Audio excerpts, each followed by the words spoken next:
L'opposition syrienne réclame une résolution contraignante à l'ONU pour mettre fin au bain de sang.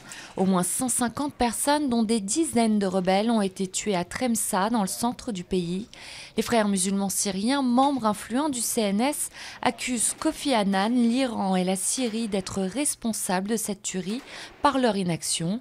Plus de 17 000 personnes sont mortes depuis le début de la contestation contre le régime de Bachar el-Assad. Au lendemain de l'annonce de la suppression de 8000 postes chez PSA, les partenaires s'interrogent sur les raisons de cet échec. L'entreprise paye aujourd'hui au prix fort les erreurs commises ces dernières années. Trop frileux, le groupe est resté concentré sur l'Europe et n'a consenti à s'allier à un autre constructeur que récemment.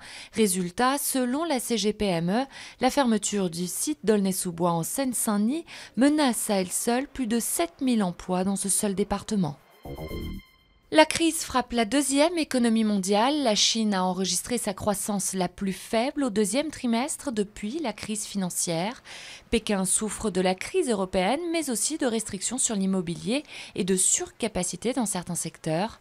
Le ralentissement de la croissance en Chine n'est pas isolé en Asie. Singapour et la Corée du Sud sont également touchés. Lui, c'est Karabo. Des scientifiques sud-africains ont exhumé près de Johannesburg le squelette le plus complet jamais découvert d'un ancêtre de l'homme. Il a vécu il y a environ 2 millions d'années.